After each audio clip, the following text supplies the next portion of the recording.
idea whether anyone will publish it, you have no idea whether anyone will read it if it's published, and therefore whether you'll ever have a chance to write another one. And that too, I had a full-time job in the UN, so I was writing at nights and weekends. At that stage of my career, I still had weekends. Those disappeared soon enough. But so I used to, I used the novel to put everything that I could into it. It was everything that I was thinking about as an expatriate living abroad for some years already, thinking about my India, what I had grown up with, what are the influences of my heritage that I wanted to underscore and tell the story of. It became a novel about many things, but fundamentally about the kinds of stories a society tells about itself. I do believe, even though I've not written fiction for 20 years now, that telling stories is an incredibly valuable way of preserving, communicating heritage. What you value is often what you communicate to your children in the stories you tell them. Whether it's about your life, whether it's myths and epics and legends you've heard, whether it's about history. So here I took the great stories of the Mahabharata, and not just the stories, the philosophies, the issues, the philosophical themes and so on from the Mahabharata, as well as the major incidents. And I retold them as a story of 20th century Indian political history. That is, I took the great stories of the nationalist struggle, the great stories of the Mahabharata, and I conflated them. That was the conceit, as it were, behind this novel. And it was very much a conscious effort to sort of restate something about both. That, you know, when you mix these two, when you use the light of one to be cast upon the other, and thereby both sets of familiar stories, familiar to Indian readers, but not necessarily to others, both sets of stories tend to look different and sound different when you see them through that prism. So that was what I was trying to do. As it turned out, the book did amazingly well, and what Vivek says is right, that today, some 55 or 60 editions later, it's still being read by people who weren't born when it was first published. So that is ultimately the most gratifying thing about it. At the UN at the time, obviously a lot of people asked me about this book and voters and so on, and I found myself perhaps self-consciously talking about the reassertion of cultural heritage. Because, you know, stories had been told about India and about this period. This book was written in the late 80s, published in 89. And for me, what was striking was some of the most defining stories about India of the 20th century in global consciousness, and therefore also in the consciousness of Indians who read world literature, happened to be written by foreigners. And their stories are not my stories, right? So I began to say to myself, as an Indian, what is it that I would want to tell, talking about the same period? Remember that the Mahabharata is supposed to have been dictated by Ved Vyas somewhere around 400 years BC, about roughly 4th, 5th century BC. And then it kept on being told and retold for another 800 years. There are so many versions of what's called recensions of the Mahabharata because it became, as Rajaji called it, became the National Library of India. It became the vehicle in which people interpolated stories, ideas, digressions, philosophies for over 800 years. And then suddenly, abruptly, for no good reason, we stopped retelling it. So what I asked myself as a writer is, why did we stop retelling it? And what would happen if we decided to retell it today? If a contemporary Ved Vyas started telling the story of his India, the way in which for 800 years people had kind of updated and retold the story to put in their contemporary perspectives. And so in doing that, I made Ved Vyas into a retired politician, a cantankerous old man in his dotage and in his anecdotage. And as you know, in the Mahabharata, he's supposed to be dictating this to our elephant-headed god Ganesh or Ganapati. So my Ved Vyas dictates it to a South Indian secretary called Ganapati with a rather large nose who drags in his enormous trunk behind him. But this is a trunk containing his clothes and so on, so he can live with Ved Vyas, and such are the secular uses of Indian divinity. I'm very fortunate that I wrote this book before the banning brigade was out there, because I think now, after so many decades of the book's existence, it's going to be a little unconvincing for them to try. I mean, there was, when the Malayalam edition came out, somebody did try to get it banned. and this periodically happens in our country. But I think when a book has been around that long, it's difficult to squelch something which has had such an existence and has reached adulthood, as it were, in the eyes of readers. Sorry, I went on much longer than your question. That's amazing. But I mean, using fiction to reclaim heritage is, yes, very conscious part of my effort in that, and that's true of my next couple of novels as well. And then I know I haven't written other novels, but the three novels all stand up as attempts to recapture slices of our heritage. When I talk about the kinds of stories a society tells about itself, my next novel was about Bollywood. It was called Show Business, and I used formulaic stories of Bollywood movies and the life of some of the principal personages of this period, roughly Bollywood late 60s, 80s, to tell a story of India. And if you read it, it succeeded very, very well abroad and less well in India, but it's still in print. If you read it, you'll see whether I've succeeded or not, but the essence is the same. What do stories tell us about what we value? I mean, after all, in those days, Bollywood cinema was the principal vehicle for the transmission of the fictional experience to the masses of India. Right? If in the old days you sat around the campfire and people told stories by the starlight and by the moonlight, in the modern era, in the late 20th century, it became movies that did that. So I explored India through that.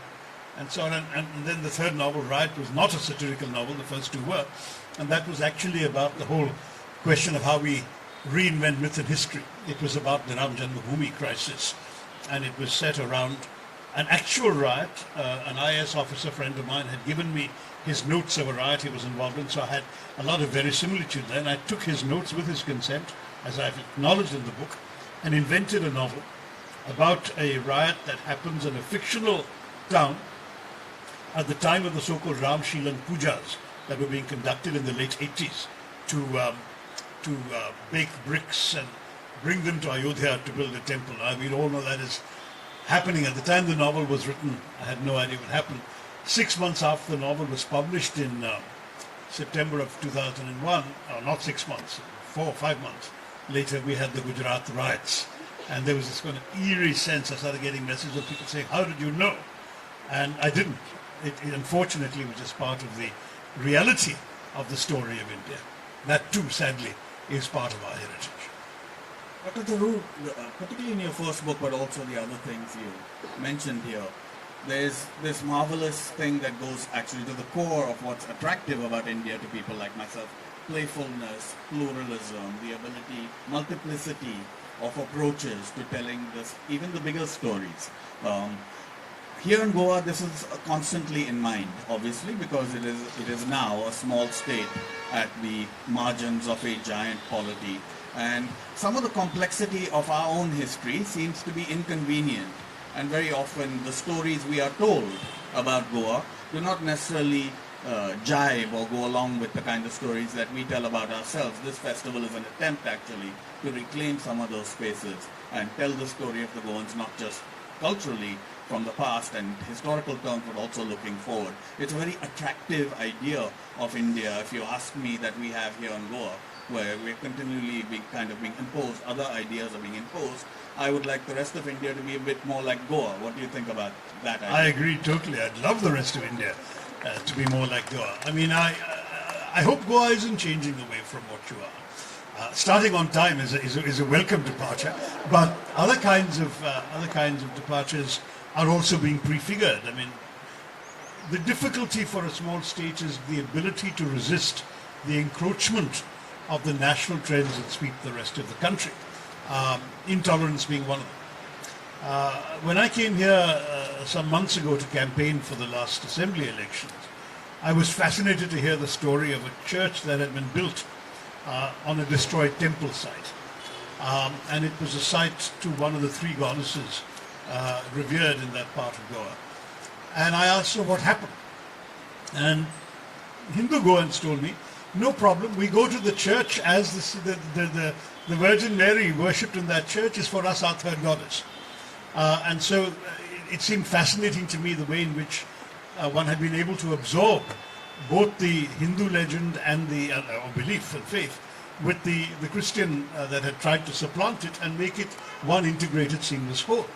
And then I read somewhere after leaving Goa, so I don't know how true all this is, that some people had tried to start an agitation to have the church replaced by a temple that had originally stood on that site. I thought, oh my God. Actually, none of that is happening. None of that is happening. So I'm glad to hear. But I must say this, that this cultural fluidity, which is very true of the Goans, of Goan people, confounds people from outside Goa. Like, how can it be that something like this exists? How can it be that these people feel sincere? Some of our notorious politicians, or famous, well-known, well-regarded politicians, have said, things like, I belong to both traditions, and it's accepted as a matter of fact by a lot of the people, but a lot of people in Goa. However, I must say that people who look at it from outside prisms find it confusing, complex. Is it too much to ask that we can have places like Goa where the identity is fluid, or do we really have to fit some kind of idea that's imposed? Well, that's a model. It's not the only model. In a sense, Kerala offers a different kind of model, which is that people are secure in their separate identities, but they happily coexist with each other. And no community in Kerala, for example, has a minority complex. I mean, no Kerala Muslim feels he belongs to a minority. No Kerala Christian feels he belongs to a minority, because they all feel just as much at home and just as much entitled to whatever the state has to offer as Kerala Hindus do. Now, that may partially also be a factor of history and partially a factor of demographics. I think the numbers in Goa may be a bit different in terms of the percentage dominance of the community, but in Kerala we have roughly about 53% Hindus, which is still a majority, but not an overwhelming majority. And the culture is strongly infused by sort of Hindu tradition and culture, and which others cheerfully share. Kerala is one place where you'll find Muslims giving themselves Hindu names, which is unthinkable anywhere else in India. I know at least 2 Sudhir Khans, for example. I've also got, of course, a situation where in my constituency, it's very common sight that, I find myself attending Christmas Mass in St. Joseph's Cathedral, and then literally across the street is the huge Palayam Juma Masjid, and around the corner is one of the oldest Ganesh temples in the region. And it's all of these coexist peacefully side by side, and there's never been a problem, but each one is fairly secure in their identity. Our Onam festival, obviously originally a Hindu festival itself, it's I don't know how many of you are familiar with the legend of Vaman. Vishnu comes to earth because what's happening is that the Asuras have this wonderful king, and we believe he was ruling in Kerala, Mahabali, and he was successful and popular, and the people were all equal and prosperous and thriving, and the devas, the gods, got jealous. Now this is an interesting story. So the gods got together, this fellow's getting too big for his boots, we have to dispose of him, and they have a confabulation. They request Vishnu to go and get rid of this Asura king who's doing too well. Now in northern India, Vamana Puja is celebrated because Vishnu comes as Vamana, who's a dwarf Buddhist, a small little chap who shows up at the court of the generous king and says that he wants a boon.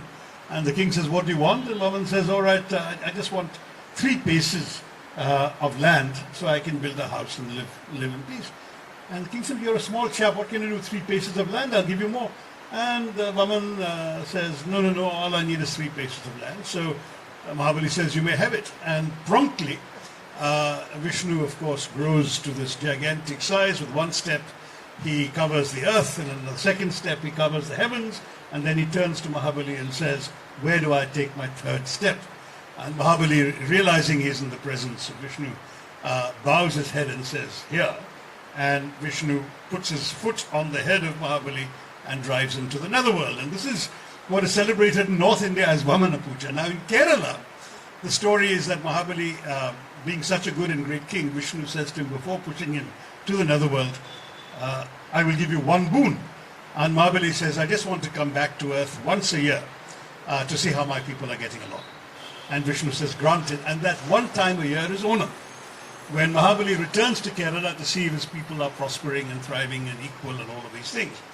And for us, Onam becomes a festival that combines all the good things about Kerala. It's our combination, Christmas and Holi and Diwali. It's the occasion when everyone, but our equivalent of Santa Claus is a fat Mahabali coming with his wonderful parasol and looking around, looking jolly and prosperous himself, just like Santa Claus.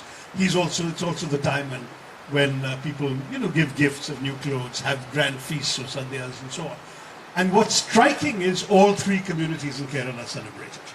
So the Hindu origins of the story are there, but I remember, for example, meeting our Consul General, Indian Consul General in the Gambia, a tiny country in West Africa which occupies 2 banks of the river Gambia. That's essentially all that the British came into a country which was really in the middle of Senegal that the French had captured, and they managed to capture essentially a strip of land on both sides of the river because they were the dominant naval power, so they sailed gunboats on them. It was a tiny country. I've forgotten the population, but the time I was talking about it, we were about 400,000 people. So I said to the Consul General, you couldn't have much to do. Are there very many Indian families? And he said, no, I think there are altogether about 26 Indians that I have to, be responsible for while I'm here. So I said, any Malayalis? I said, I can't believe. So he said, I think there are 3 Malayali families. I said, oh, I see. Well, in that case, you can't be under a whole lot of pressure to do an Onam celebration every year or whatever at the consulate. To which he grinned and said, there are 3 families, 2 Christians and a Muslim, but they insist on an Onam every year, and they bring the food and celebrate it, and I'm happy to lend the premises of the honorary consulate for that purpose. Now that is Kerala. And it's not that people forget they're Hindu or Muslim or Christian, it's that they're secure in these identities and they see these identities as not in conflict with each other.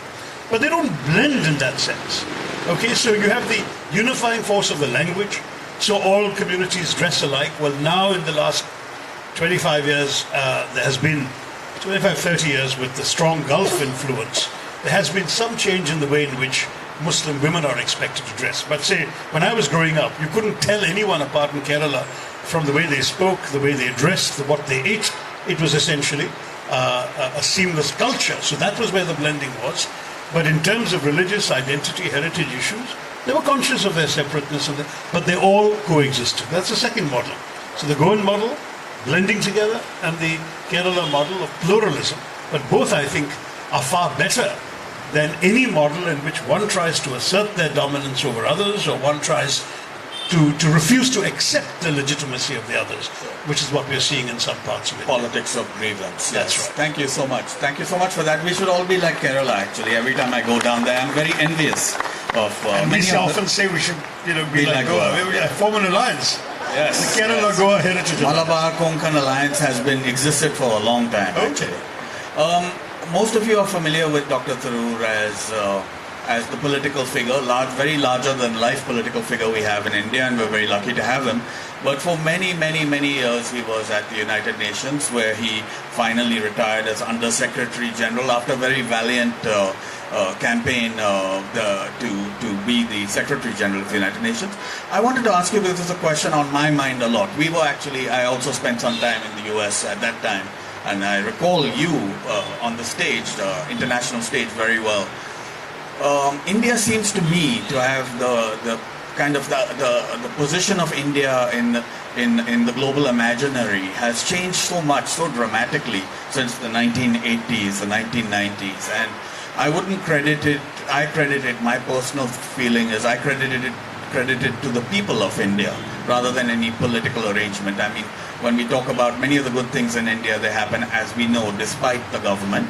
I'm wondering what's your feeling about the way India is positioned in the global community of nations, and how that's changed, and what are your thoughts about it? Yeah, it changed enormously. I went to America in 1975 as a graduate student, and I can tell you that the image was entirely this awful cliched thing, land of poverty. Sort of the people's idea was this poor country with the begging bowl permanently extended. In as much as any exotic images crept in, there would be fakirs lying on beds of nails, or snake charmers doing the Indian rope trick, or at best Maharajas on caparisoned elephants, but with the consciousness that they were relatively a rarity, and so on.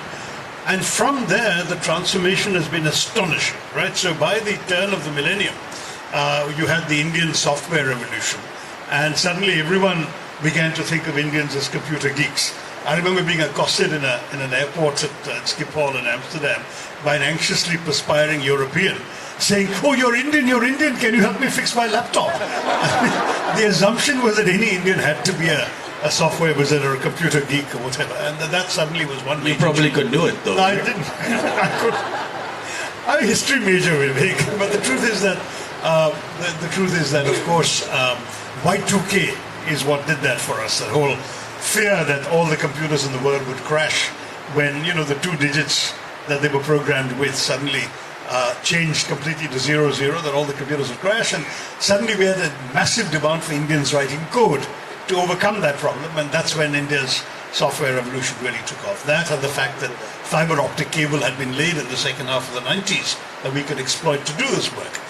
But that apart, the other thing that happened in the Western world was a consciousness of Indian expatriates as not just computer people, also engineers and doctors.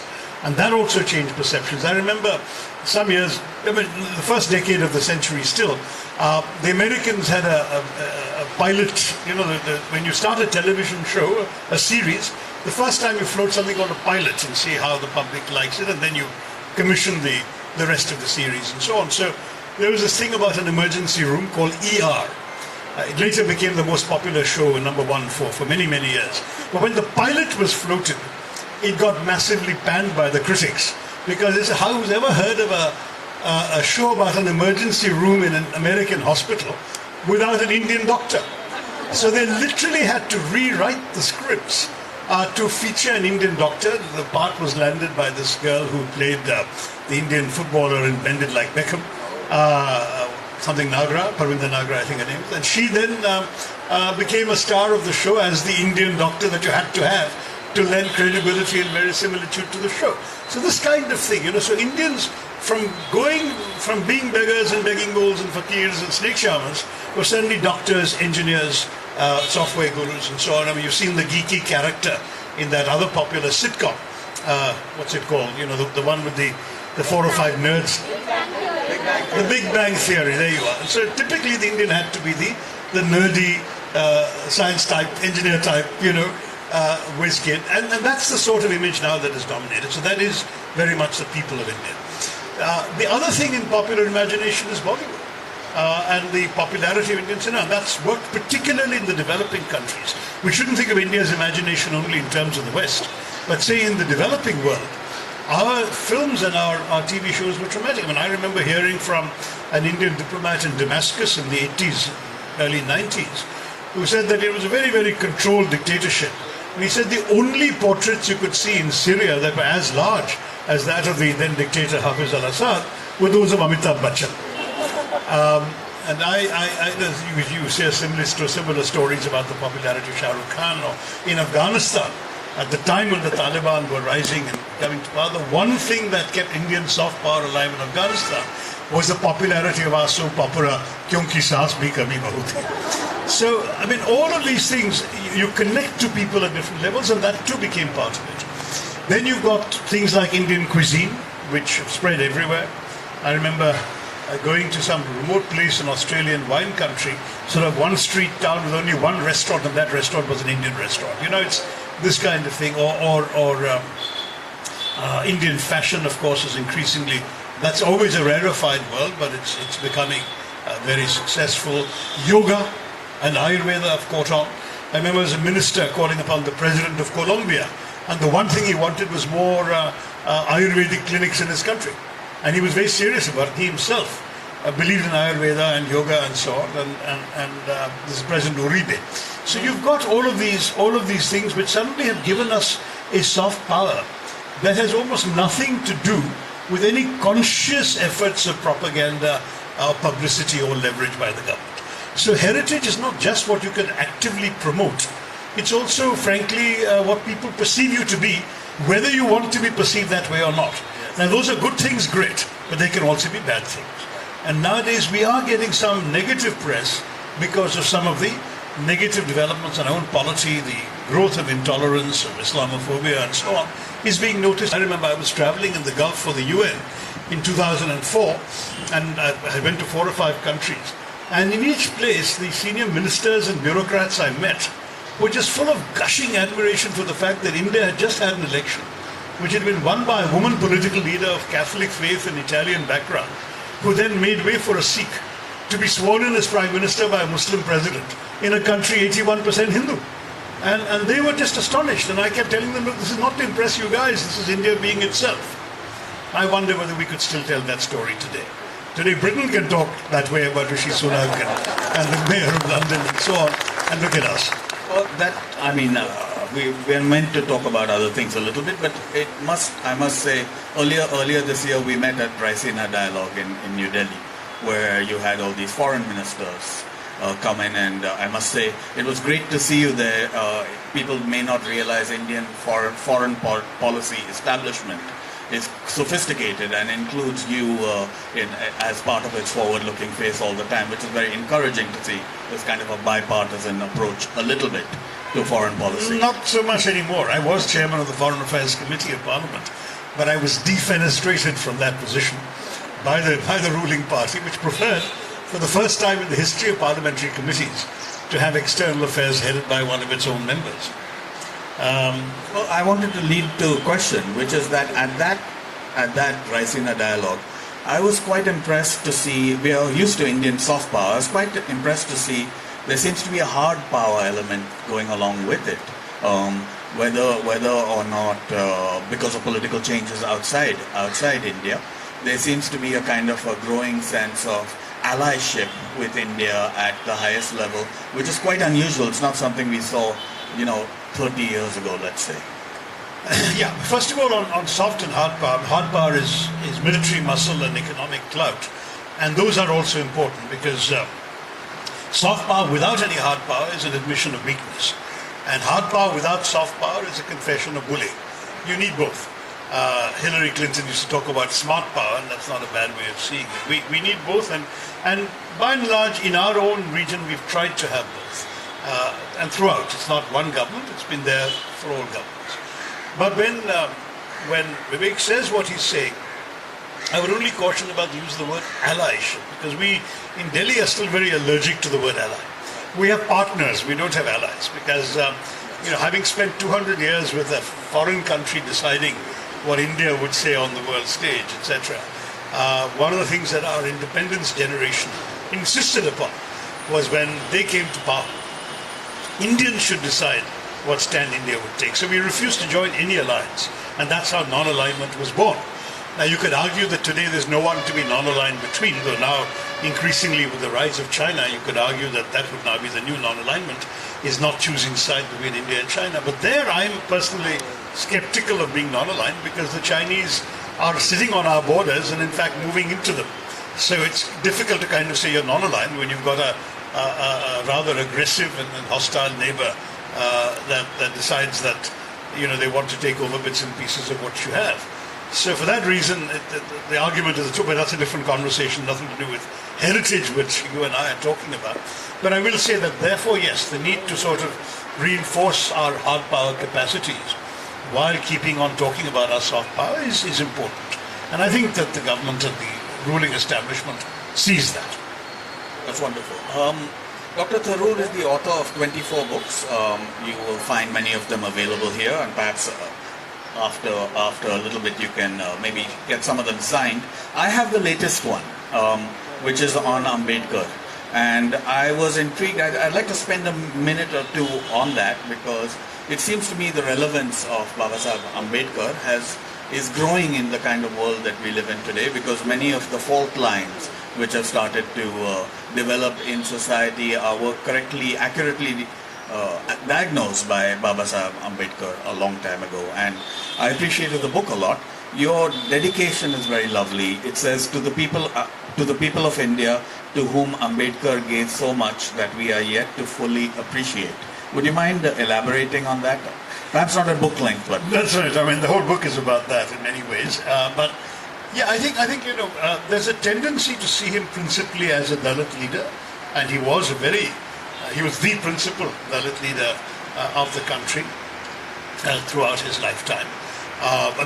From his early 20s, he was a very influential voice and became more and more influential, of course, till his death. But he was much more than that. He was also an extraordinary constitutionalist, because, as you know, he was chairman of the drafting committee. And while people say, well, he was just chairman of drafting, there were 7 members of the committee and there were officials who were doing much of the drafting, all of that is not untrue. But of the 7 members, I think, as T.G. Kishorachari famously said in the Constituent Assembly, 2 died. 1 was packed off on some mission to America. The 4th one was ill and unable to attend meetings. And so he went through the list of all the 7. He said ultimately there was only 1 man left to do the work. And it was Ambedkar who actually presented and defended and explained every single one of the provisions of the Constitution to the Constituent Assembly. So his personal impress and stamp on it was considerable and important. So that's the second major thing. And one of the major contributions the 2 major contributions he made, apart from the letter of the Constitution, or that were imbued in the letter of the Constitution, were much more in the spirit, that people don't often realize. One is the British ruled India through communities. That is, they saw Muslims as Muslims, had separate electorates for them. They saw everyone by the prism of their caste or religious or sectarian identity. It was Ambedkar who brought in this idea of individual agency, that every Indian citizen had rights as a citizen, and that the autonomy of being a citizen is what guaranteed you your place in this country's constitutional framework. And that was an extremely valuable idea. It coexisted with another idea he brought in. He was a big believer in fraternity. He talked about liberty, equality and fraternity, but not just as a French Revolution slogan. He traced the fraternity back to the Buddhist era in India, the Buddhist Sanghas and so on, where there was a sense of equality and comradeship amongst castes and communities, and he felt that was fundamental for our constitutional future. That too was an idea that we should not forget, and that too was a contribution of Ambedkar's that is not sufficiently appreciated. Then there were other things, and for example in the book, it's a short book, the whole book is meant to be short enough to be read by today's WhatsApp generation. But the truth is that there are a couple of pages that point out that he was probably India's first male feminist.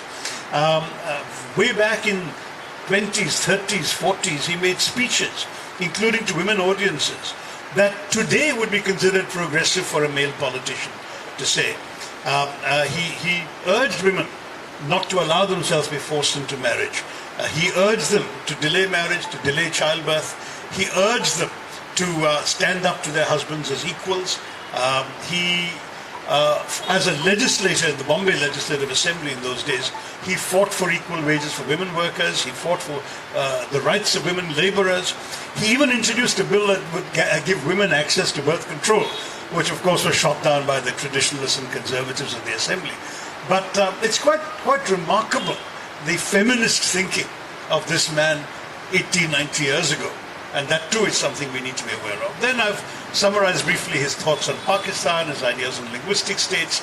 An extraordinary mind. He was probably India's first, almost certainly the first scholar to ever write a learned paper on caste. Was Ambedkar doing his PhD on a different subject in economics in Columbia University, presented a paper to the anthropology department on the origins and role of caste in India in 1916. No one has been able to find an earlier paper on the phenomenon than anyone. And so he makes him a pioneering sociologist. He was also a major economist, a seriously major economist. He was the principal authority in India on provincial taxation under the British Raj, and he was the principal authority on British currency manipulation. The Problem of the Rupee, his book, which was published in the late 20s, was actually one of the classics in studying all of this. So the example after example, this is an extraordinary mind. The most educated politician we've ever had, but also in the most diverse way. With this, and at the same time, an astonishingly prolific writer. Not only did he publish these enormous number of books, I think his output that the Maharashtra government is trying to put together as collected volumes would amount to 17,500 words. 175,000 words, what am I saying? 175,000 pages, I beg your pardon, if they're all put together. And this enormous material came from the pen of one man who was also a social activist, a politician, who had legislative responsibilities, who was going around the country making speeches. Just extraordinary. He died, literally slumped on his desk after completing the last word of what should have been his last book, the Buddha and his Dhamma.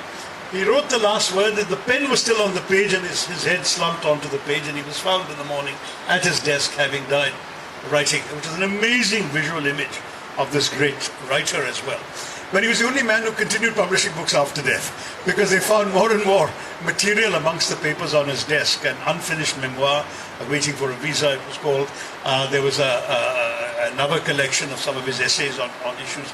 At least 3 volumes came out that had not been published during his lifetime after he died. So just this extraordinary figure. I can't talk about how much one human being can accomplish in a relatively short lifetime, because he died at 65.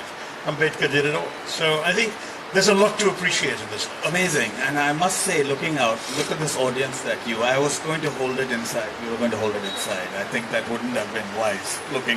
Well, I'm glad you got a private arrangement with the rain gods. This is wonderful. Look at this audience that you have, and to hear you, Dr. Tharoor, being who you are, speak about Baba Saheb Ambedkar in that way, in the presence of the statue of Francisco Louis Gomes, who is the forerunner in many. Gomes or Gomes? Well, Gomes. Why don't you, Francisco? My Portuguese accent is not great, but we must hear his voice, his name properly. If you don't mind, Margarita, can you say his name? Gomes. There you are, yeah, Gomes. We are going to, a big hand, first of all, for the moment. A big hand for yourself for being here. And for listening so patiently. In the middle of the afternoon to hear that absolutely brilliant disquisition about Ambedkar. I really appreciated it greatly. We are going to take some questions from the audience, but first, if you don't mind, the Goa Heritage Action Group is going to come on stage for a second. Heta and Prita and Cesar, who have been... I'm worried about the acronym. What is it? Yes. GHAG or Yes. GoHag? I've never liked the acronym either, but nonetheless. Please. Carlos? Yeah, go ahead. If I could also have everybody who's been part of the festival, Saloni, Darpana, Bhakti, Heta, Rohit Musarat, our young and handsome mayor. If I could have the residents as well, Senor Armand, Mr. Ribello, Mr. Bijlani, Mr. Joe Matthias. If you all could kindly join us here. If we have Dr. Bosue here, Dr. Shamin as well. Can you please join us here? This has been a wonderful such a big experience too, and we also would like to thank you for welcoming us into your heritage precinct. Please join us for a photograph. It's such a pleasure and a privilege to be part of this, and it's wonderful to do that. In fact, when Vivek said he wanted to discuss heritage, I was sort of bracing myself for a learned disposition on museums or something, and we haven't even mentioned the word museum yet. So we'll come back to that discussion.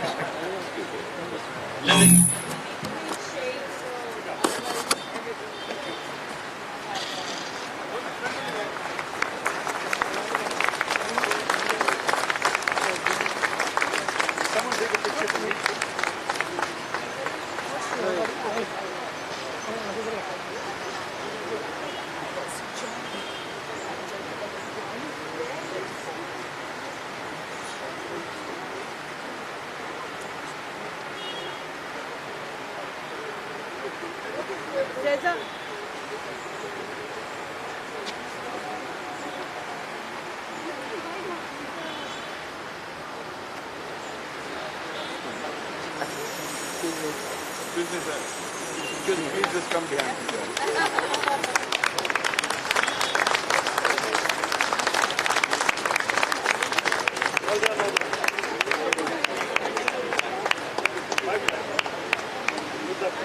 Thank you so much, team Goa Heritage Action Group.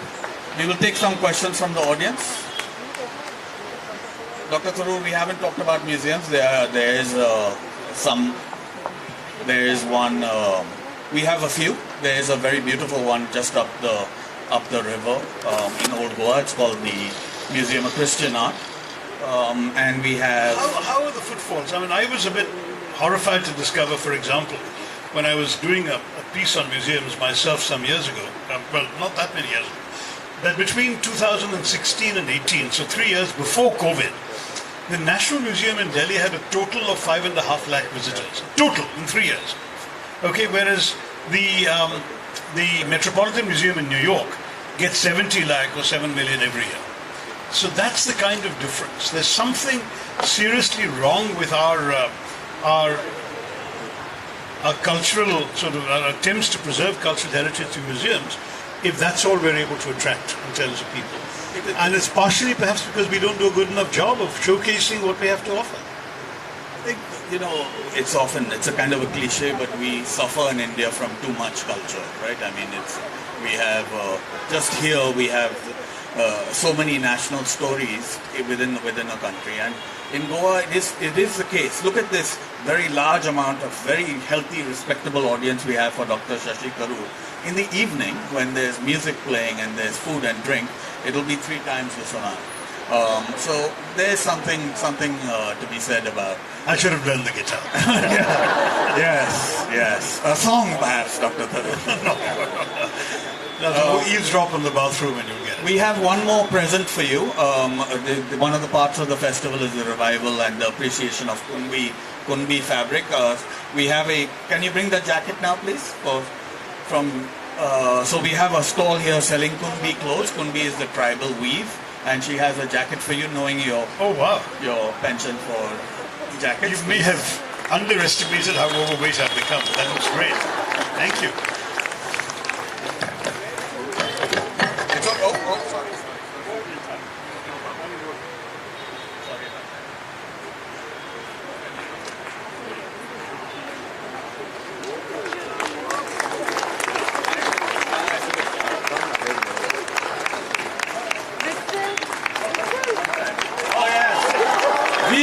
Viva! Now everyone can take a photograph.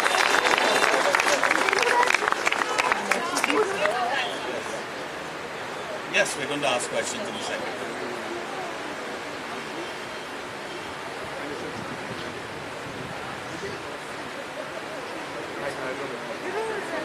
The colors are great. They look really nice. Okay, we have some time for questions. I will favor anyone who has a book, but we'll start with Dr. Perez.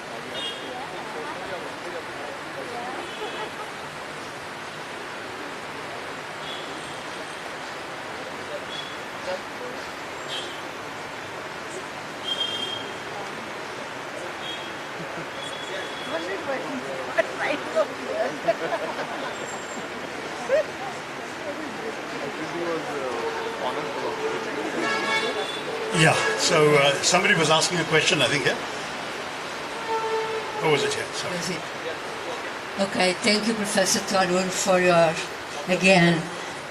your presentation, so stimulating. I would have a lot of questions to ask you, but I'll try to be as synthetic as possible. I will start with Ambedkar. Indeed, even though I have most of your books at home in Lisbon, I didn't buy this one, and I will buy it immediately.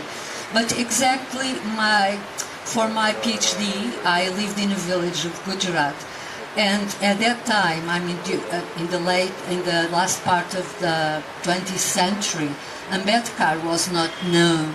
I remember that even at that time I was also at London School of Economics, and that was not much about Ambedkar, even though there was, of course, an activist movement like the Panthers and so forth.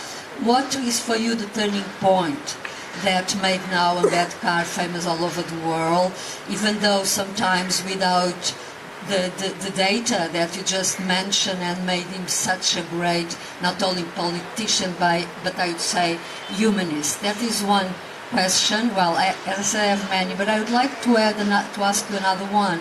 To me, heritage has inevitably a political dimension.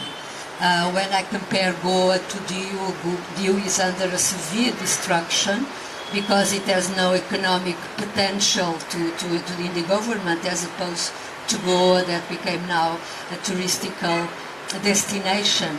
So, as a politician, how do you feel? Do you feel that you have a responsibility in the transmission of Goan heritage? Of course, not only through your novels, but in other ways, not Goan heritage, Indian heritage.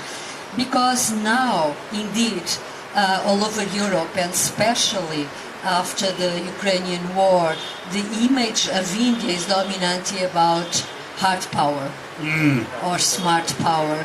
And Indian culture, whatever the term culture means, it's too complex to be defined, is kind of hidden beyond this hard power and this partnership with India against China, blah, blah, blah. But Indian culture as such is not transmitted. Interesting questions, both of them. On the Ambedkar thing, I think certainly it's changed. I mean, it's now estimated that there is no one in India who has more statues to him across the country.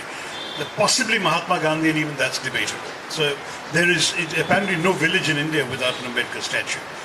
And that's partially, of course, a reflection of the assertion of Dalit pride. And they have chosen Ambedkar as the iconic symbol of their assertiveness, and that may be part of the reason. But he's often shown in his blue suit and holding a book, and the book is the Constitution. So it embraces both of those ideas. What has led to that is obviously the changing and evolution of our politics, and I credit Indian democracy with the fact that we've now seen Dalits leveraging their own votes to elect their own leaders. I mean, who could have imagined for 3,000 years a Dalit woman presiding over the heartland of the Indo-Gangetic Plain, the land of Aryabrata? And yet Mayawati was Chief Minister of UP 3 times, thanks to democracy, thanks to the system that gives her and others of her background that kind of opportunity. So I would say that explains it to a great extent. But then people discover more about Ambedkar and they realize he's more than just one thing, as I have tried to explain in the book. Then the second question about culture, the thing about culture is that it is sometimes transmitted deliberately by effort, by design, by conscious leveraging of institutions and practices, and sometimes by accident, despite anything. So ultimately, what endures in culture is what is transmitted without effort, is what goes on naturally between generations, what families transmit to each other. Sometimes individuals, not governments, will make the effort to revive. I mean, there was a real effort made under the British rule to rediscover Indian forms of classical dance, for example. Bharatnatyam was really not practiced until a serious effort was made in the late 19th, early 20th century to revive the art form, bring it forward. You found patterns of patronage changing. So in the old days, where the Maharajas would patronize musicians or court artists or whatever, and the Maharajas became extinct, today corporates are expected to do it. So the means, the vehicles, the resources will all change, but what is valued will continue because somebody values it and enough of others value it to want it to continue. And if it's not valued, it will die out. I'm sorry to say that in every culture, including something as vast and multifarious as ours, there are forms of expression, of art, of music, of dance, that are dying out, that we're not even aware of, because folk traditions, for example, there's some rich, immeasurably rich traditions in many, many parts of our country, whose practitioners have dwindled to a point because it's either commercially unviable or because people find it too difficult to make the effort that the previous generations had made, and then these practices disappear. So, in some ways, heritage is what survives in culture. It's not necessarily what is valuable, and that's where governments and conscious efforts, subsidies, sponsorship, support, patronage can help. But again, I mean, our country too, the budget available for cultural promotion is very, very modest.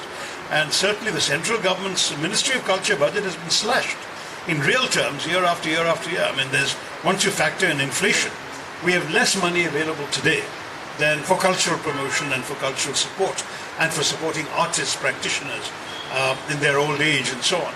Much, much less than we had in real terms 25 years ago. So I do worry about that. And as I say, some things may not survive because people didn't find the resources and care enough to help them survive. We have a question here, and she has one of the more delightful books. Your Tharoor. Thank you. So Dr. Tharoor, this is a very interesting story about how I picked this book. I have a 10-year-old son and he's into cars, dinosaurs, and he's like, wow, a new dino. and I picked it, it's very interesting. So my first question, I have 2 questions, please allow me. My first question is for early readers and for children, young adults, what would be your recommendation if they've never picked a book, or what would be the first book that they should pick? Anything that they find interesting. I have told parents I would not even discourage children reading comics. The idea is to actually have the pleasurable experience of holding a printed entity in your hands, turning the pages and getting pleasure. Because too many of today's kids, unfortunately, associate books only with schoolwork and homework, and that's it. And the idea that you can actually get pleasure from books has vanished for very, very many children. I have friends whose children have grown up without actually enjoying a book. I mean, if I told her once, for example, that, get your son, he's a football fanatic, buy him a book on football, maybe that will absorb him. It didn't. He would much rather watch football on the internet or on television. And that somehow, to my mind, is a failure, because ultimately habits will not persist unless they give you pleasure. And pleasure is important to associate with books. Fortunately, my parents were not too directive. So I read widely and indiscriminately. I read good books and bad. I read comics and I read, soft porn as a teenager. I mean, I read anything I could find. And at the end, that gave me the discernment to know what to appreciate, to value style, to value sometimes the telling of a tale as being as interesting as the tale itself, all sorts of things. And as a child, I'm grateful that I had the freedom. So I brought up my kids to read whatever they wanted to. And I'm proud to say that though they belong to the generation which, unlike mine, had everything available, TV, computers, Nintendo, and while they were still teenagers, email, handheld phones and all of that, despite that, they are serious readers, and it's always gratifying to see they're never board a flight without a book in their hands. And it's that stimulates them more than the on-screen entertainment. So hopefully that's the way forward. Thank you, Dr. Tharoor. And one second question, please. Your voice, it's so mesmerizing. You're such an amazing orator. And could you share one secret or tip? Do you practice any strict routine to take care of your asset, which is your voice? No, actually, I don't. One of his assets. I don't particularly. I think some things you have to just give credit to the maker for having given you that, and then hope it lasts. That's about it. Thank you. I should also mention that both of Dr. Tharoor's sons, he has twin sons, are superb writers. You must pick up Kanish Tharoor's book. He's one of the book of short stories. Swimmer Among the Stars. An elegant, I mean, wonderful. all of his son, yeah. And Ishan is a wonderful commentator on politics for the Washington Post. Poonam Verma Masquerade is off the Goa Heritage Action. Thank you, sir, to be here. My question regards nature as heritage and COP27 and the way it's going, and your own engagement with United Nations. Why, firstly, are we doing enough? And secondly, why aren't we doing it? I think I know the answer to that. Of course, we're not doing enough, but it depends on how you define enough, and that's also part of the answer as to what people agree and disagree on. On the question of nature as heritage, I agree with you. I remember my late boss, Kofi Annan, who was Secretary General of the UN, telling me an African proverb, which translates roughly as, "The earth is not ours. It is a treasure we hold in trust for future generations." And that idea that each generation has to see the earth as something we have to preserve, to pass on, is an invaluable idea. It's a beautiful idea, and it's at the heart of this notion that nature itself is part of our precious heritage. Now, the question of how much nature is being destroyed has suddenly come into consciousness only since the late 60s. Before that, most people took the world for granted, took nature for granted, and they went into the kind of destructive human actions that have had profound impacts, everything, polluting our rivers, polluting our air, warming up the planet, creating the kind of long-term consequences we've seen. Now, there seems to be a global consensus among scientists that says essentially that if we can keep global warming to below 1.5% of where it was, we can actually prevent the worst from happening, but we're not on course for that. We're closer to 2. And therefore, there is a real risk that, the polar ice caps will melt, that the world will heat up, that places will run out of water, that people will start dying of drought, of starvation, of heat stroke and so on. And then there's another bunch of people who are complete climate skeptics who say, come on, scientists will always find new ways of solving all this, When Rachel Carlson first wrote The Silent Spring and talked about the environment, Who knew that somebody would think of solar energy? Like that, other kinds of technologies would come. Don't worry, we leave it to progress to solve the problem. And I think it's partially because many people in influential policy circles don't want to either endure the pain themselves of self-sacrifice or inflict it on their voters in the case of democracies, that we don't get enough decisive action. And then the other things are, for example, resources. There was a pledge made by the developed countries just before the famous recession of 2008-9 to give $100 billion a year to poor countries to get more less greenhouse gas friendly policies, more alternative energy sources, because the technology is all in the rich countries and the problems now are more and more in the poor because we are developing.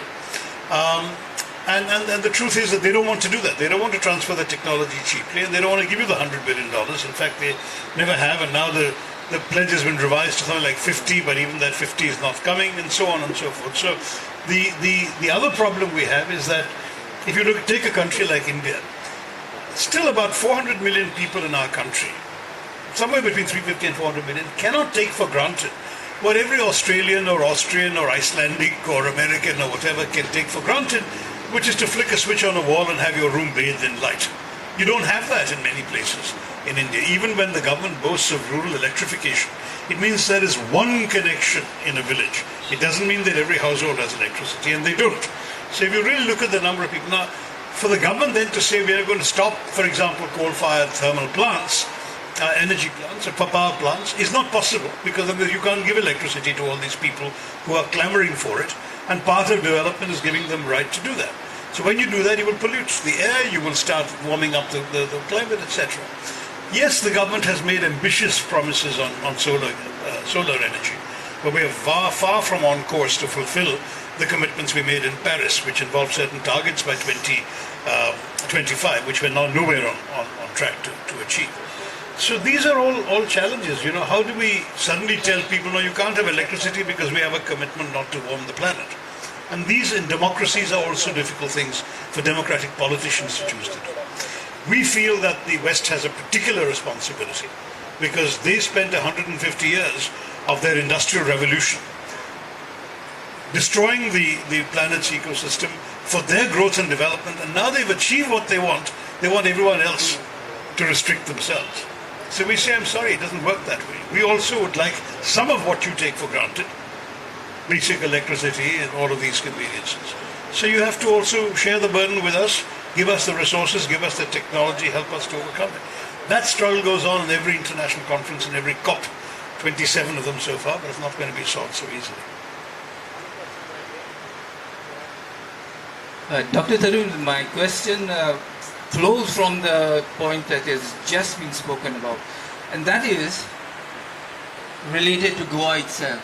This river that you see behind you is possibly in the next decade or two, it might reduce to a trickle thanks to the efforts of Maharashtra and Karnataka. On the other side, in the Western Ghats, that too again is likely to be destroyed. And part of Kerala perhaps 44 rivers, of which many are now turning seasonal. They don't exist at some time. Some famous rivers have essentially had happened to them what you fear will happen here. Yes, and my plea to you was actually as a politician was please do something about it. And the other, just one slight thing I want to say is one of the great heritage as far as Goa's drama is concerned is Pundarik Naik, and I would like to just present to you this, if you would care to please read it.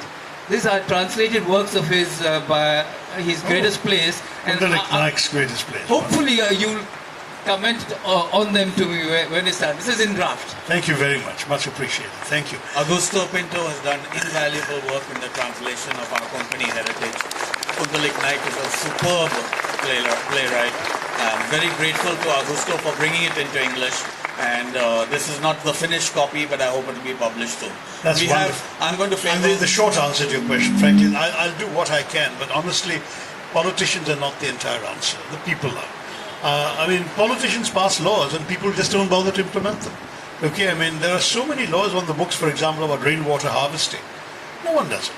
No one does it. There are so many laws in the books about not wasting water, about not throwing chemicals into rivers, about not, you name it, about not setting off firecrackers in Delhi on Diwali. People essentially violate these things at such a scale that it's not worth trying to prosecute them because there are too many who would be guilty. So I do say to all of us, if this is a concern for you, you're as responsible as any politician. Politicians can only pass laws. People are the ones who make them work. Dr. Tharoor, I said that I'm here. Hi. I said that I would favor people who bought a book, and one of the cameramen here has gone and bought a book. Oh, and wow. He has a question. Ryan Lobo. All right. I was my name is Ryan Lobo. I'm into video production, and I was very fortunate to pick up this book. And it happens to be that just the other day we were having a conversation on Dalits, and I happened to ask a very offensive question, and so from my perspective, people of my age and younger, and often because we are not Dalits ourselves, like I am not the Dalit, we don't see that in practice. So we are often unaware of the things that the Dalits face. So that from the lower, the caste faced, right? Mm-hmm. It is a wicked practice designed to manipulate them into thinking that they are less worthy as human beings, because I believe every human has a purpose in life. But my question, from the government's point of view, I know there's a lot happening, but from your personal perspective, what more can be done to empower these people who have been suppressed? And second question, very shortly, I started a podcast called the Creative Genesis Podcast, and I said that it's to encourage younger people to take a risk and do something apart from the 9 to 5. Be a creative, be a creator. And you said one of the most difficult things about that is how to make it commercially viable. So, as the MP of Kerala, what is Kerala doing to empower MSMEs? Because as of 2021, about 90 million people are employed by MSMEs. It's a very large section. Those are my two questions. Thank you. Right, thank you. Well, the first one, frankly, I myself guilty of the same problem. I remember writing a column once. Actually, Dr. Tharoor, I must say he repeated exactly what you said, that you grew up unaware of caste. That's right. And which created a firestorm. It did indeed. And Ryan actually said roughly the same thing yesterday in a meeting. I urge everyone here to see Siddesh Gautam's presentation right after this. It's called My Awakening. It's one of the more interesting artists. You met him this morning. That's right. But we actually had a replay of your thing. So if you would, it was quite funny. Right. There was a Goan connection to that, actually, because the column I wrote was sparked off by a controversy when Rajiv Sardesai, your Goan television anchor, wrote something or said something about celebrating the appointment of yet another god, Saraswat Brahmin, to a position of prominence, and people accuse him of casteism. And I kind of rose to his defense, saying, look, I don't think he's a casteist. I think he thinks of caste the way in which, say, an old Etonian would think of a school, or a member of a club would think of a club. It's simply a label or a badge rather than a discriminatory thing. And that's typical of people like him, and we who grew up in families where we were not taught to think about caste, where we were oblivious of the caste of our friends who came home from school to play with us or who ate with us or whatever. I mean, I had no idea who people were. I wasn't even told about their religion initially growing up in Bombay in the 60s. Now, what was striking was the backlash I got, and I was most struck by an 18-year-old Dalit blogger who said, don't you realize that being oblivious of caste is a position of privilege? That there is no Dalit in this country who can grow up oblivious of caste. And that really opened my eyes. It was for me an awakening, and I hope that through my writing this book and so on, I've helped others to open their eyes a little bit to the fact that all of us are complicit, even those of us who claim to be oblivious. On the second question of creativity, honestly, and of individual enterprise and MSMEs, not just the medium ones, but the micro ones, the other end, I would say that the best thing governments can do is to create an enabling environment and then get out of the way. give them tax incentives, give them possibilities to do things, encourage entrepreneurship. But don't over-regulate them to death. It's startling to realize how many enterprises literally were forced to close by the government's demonetization policy. Because most micro enterprises work on cash. You go to this tiny shop with 3-4 employees, you give a piece of work in the morning, they film the next day's work. So when suddenly there's no cash to give anymore, it doesn't work anymore and the enterprise closes. I remember the Tamil Nadu Minister of Industries, and this was at that point the government sympathetic to the central government, admitting in his assembly that 50 lakh MSMEs closed in 1 year because of demonetization. 50 lakh. Now that's one state in 1 year. So, obviously the government should not be doing things and creating policies that make it difficult for small-scale enterprises. Then more and more individuals can be viable and back copies of your book, a real reader. A few months back, yeah, it really is. Let's congratulate you. So a few months back, I had the good privilege and honor of interacting with you in Mapsa when you had come here during the election campaign. And today, when my friends told me that this event was organized, I just jumped at the opportunity to meet you once again, even though I have been under the weather for quite some time, but I cannot miss an opportunity to meet you. So my question to you as a youngster is, oftentimes we youngsters find ourselves in a predicament where we cannot reconcile our modern ideals with the traditional ones. And the reason why I say this is because oftentimes traditional ideals are seen as dogmatic, rigid and ossified, which cannot be changed, whereas our modern ideals are often viewed as liberals. Now I know you contest that view as far as Hinduism is concerned in your book Why I'm a Hindu, where you say that Hinduism primarily is a liberal religion, but nonetheless we cannot deny that over the years it has helped us reconcile this difference between our modern ideals and our traditional past, because we don't want to neglect our traditional past. We want to be rooted in our culture, we want to be rooted in the traditional ideals of our land, but at the same time we cannot prevent ourselves from changing with the modern times. So how do we do that, sir? Well, it actually, if you're a Hindu, it's easy within Hinduism, because the essence of Hinduism is pluralist, that you can actually pick and choose what practices you want to follow. It's striking that when the original faith came into being, its idea of the divine was actually very similar to today's Islamic idea. That is that what we call the Nirguna Brahman. The Brahman, or the divine, the God, without qualities, without shape, without form, without gender, without visual appearance. A spark, as it were, it could be anything. But the sages realized after a few centuries of practice that ordinary people couldn't relate to such a complicated idea, and they were worshipping whatever they could find, trees, the God with qualities.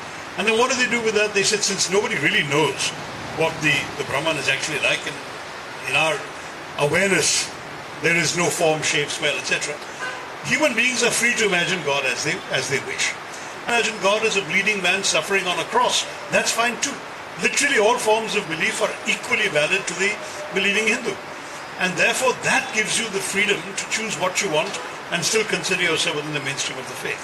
For example, you can reject caste as an accretion that you don't agree with. Adi Shankara, 1,000 years ago, made the point that the essence of the Brahman is that all of us are seeking, and since every one of us has a share of the universal Atman, the universal soul exists in you, in me, in a Dalit, in a Brahmin, in any other sentient being, including an animal.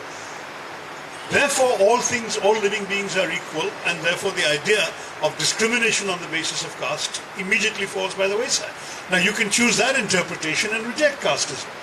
So it's up to you what aspects of Hinduism you want to choose and pick.